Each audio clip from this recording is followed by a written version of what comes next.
ಸಿನಿಮಾದಲ್ಲಿ ಭುವನ್ ಅವ್ರು ಹೇಳ್ದಂಗೆ ಮತ್ತಷ್ಟು ಅದ್ಭುತವಾದ ನಟರಿದ್ದಾರೆ. ಅಚ್ಯುತ್ ರಾವ್ ಸರ್ ಅದ್ಭುತ ಅಂತ ಹೇಳಿದ್ರೆ ಅವರು ಒಂದು ಇಲ್ಲಿವರೆಗೂ ಆ ತರ ಲುಕ್ ಅಲ್ಲಿ. ಸಾರಿ, ಒಂದು ನಿಮಿಷ, ನಾನು ಒಂದು ಥ್ಯಾಂಕ್ಸ್ ಹೇಳಕ್ ಮರ್ತೋಗ್ಬಿಟ್ಟೆ, ಅದು ಮನೆಗೆ ಹೋಗಿ ಏಟ್ ಬೀಳುತ್ತೆ, ಮುಗಿಸ್ಬಿಡ್ತೀನಿ. ನಾನು ಈ ಸಿನಿಮಾನ ಶುರು ಮಾಡೋದ್ರಿಂದ ಇಲ್ಲಿವರೆಗೂ ತುಂಬಾ ಸಪೋರ್ಟ್ ಮಾಡಿದವರು ಹರ್ಷಿಕಾ ಅವರು. ಹಲೋ ಸರ್, ಏನು ಕೇಳಬೇಕೀಗ? ನೆಸೆಸಿಟಿ ಇದೆಯಾ? ಮನೆಗೆ ಕಾಲಿಗೆ ಬೀಳಪ್ಪ. ಏನು ಮೇಡಮ್ ನೀವು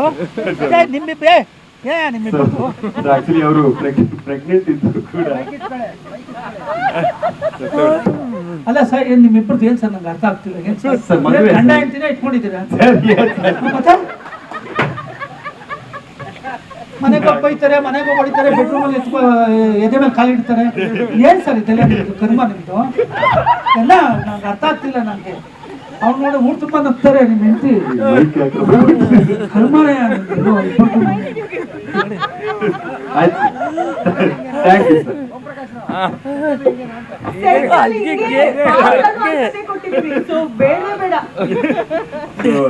ಮುಗಿಸ್ಬಿಡ್ತೀನಿ.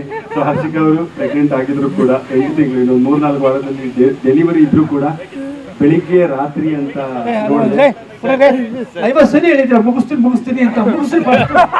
ಏನು ನಿಮ್ಮದೇ ದೊಡ್ಡವಾಗ ನಿಮಗೆ ಸರ್? ಪವನ್ ಇವ್ದು ಅದೇ ನಿಮ್ಮ ಹೆಸರೇನು? ಹರ್ಷಿತ್ ಭಗವಾನ. ಏನು ಕರ್ಮನಯ ಒಂದು ಅರ್ಥ ಆಯ್ತು ಸರ್. ಈ ಭುವನ್ ಮತ್ತೆ ಹರ್ಷಿತಾ ಪೂರ್ಣಚಂದ್ರ ಇಬ್ಬರದು ಮಾತು ಮುಗೀತು. ದಯವಿಟ್ಟು ನಮ್ಮ ಚಿತ್ರದ ಕಥಾನಾಯಕಿ ಮತ್ತೆ ಎಲ್ಲಾ ಪಾತ್ರದಲ್ಲೂ ದೊಡ್ಡ ಹಿರಿಯರಾಗಿರೋ ನಮ್ಮ ಊರ್ವಶಿ ಮೇಡಮ್ ಮಾತಾಡ್ತಾರೆ ಸರ್, ಪ್ಲೀಸ್. ಆಕ್ಚುಲಿ ಎಲ್ರಿಗೂ ಗೊತ್ತು ನಾನು ಏನು ಮಾತಾಡೋದು. ಸಕ್ಸಸ್ ಫಂಕ್ಷನ್ ಅಲ್ಲಿ ನಾನು ಮಾತಾಡ್ತೀನಿ. ಏನ್ ಮಾತಾಡ್ತೀರಾ ಒಳ್ಳೆ ಚೆನ್ನಾಗೈತಲ್ಲ ರೀ? ಮುಗಿಸ್ತಾ ಇದ್ದೀನಿ ಸರ್, ಒಂದು ನಿಮಿಷ ಸರ್. ಮೇಡಮ್ ಏನ್ ನಿಮ್ದು ಬಂದಿರೋದು ನಿಮ್ಗೆ? ಅಯ್ಯೋ ನೀವೇ ನೋಡಿ ಮೇಡಮ್ ಹೋಗ್ಬಿಡ್ತೀರಾ ನೀವು? ಸರ್ ಮುಗಿಸ್ಬಿಡ್ತೀನಿ, ಒಂದೇ ನಿಮಿಷ. ನೀವಿದ್ರಿ, ನೀವು ಮಾತಾಡಿ. ಆಕ್ಚುಲಿ ನಾನು ಮತ್ತೆ ಓಂ ಪ್ರಕಾಶ್ ಸರ್ ಅವರು ಬಿಗ್ ಬಾಸ್ ಅಲ್ಲೂ ಒಂದೇ ಸೀಸನ್ ಅಲ್ಲಿ ಇದ್ವಿ, ನಿಮಗೆಲ್ಲ ಗೊತ್ತಿರ್ಬೋದು. ಸೊ ಅದಾದ್ಮೇಲೆ ನಾವು ಭೇಟಿ ಆಗಿದ್ದು ಇವತ್ತು ಅಲ್ಲಿ ಒಂದು ಸಿನಿಮಾ ಮಾಡೋಣ ಅಂತೆಲ್ಲ ಪ್ಲಾನ್ ಮಾಡಿದ್ವಿ. So anyway thank you Harshika ಅವರು. ಪ್ರೆಗ್ನೆಂಟ್ ಇದ್ರು ಕೂಡ ಈ ವಯಸ್ಸಲ್ಲಿ 3 ವಾರ ಇದ್ರು ಕೂಡ ನಮ್ಮ ಜೊತೆ. ಸರ್ ನೀವು ನನ್ನ ಕನ್ಫ್ಯೂಸ್ ಮಾಡ್ಬಿಟ್ರಿ.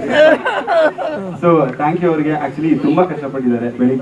ಬೆಳಿಗ್ಗೆಯಿಂದ ರಾತ್ರಿವರೆಗೂ ಸೆಟಲ್ ಕೂತ್ಕೊಂಡು ಎಲ್ಲ ಡಿಪಾರ್ಟ್ಮೆಂಟ್ಸ್ ಗಳನ್ನ ಹ್ಯಾಂಡಲ್ ಮಾಡ್ಕೊಂಡು ನನಗೆ ಊಟ ತರಿಸೋದು, ಆಮೇಲೆ ಚೇಚಿಗೂ ಕೂಡ ಸ್ಪೆಷಲ್ ಏನಾದ್ರು ಮಾಡಿ ತರಿಸೋದು, ಚೇಚಿ ಜೊತೆ ಕೂತ್ಕೊಳ್ಳೋದು, ಅವ್ರನ್ನ ನೋಡ್ಕೊಳ್ಳೋದು, ನಮ್ಮನ್ನು ನೋಡ್ಕೊಳ್ಳೋದು, ಪಾಪುನ ನೋಡ್ಕೊಳ್ಳೋದ್ರ ಜೊತೆ ಇದನ್ನೆಲ್ಲ ಮಾಡಿದ್ದಾರೆ. So Harshi thank you so much.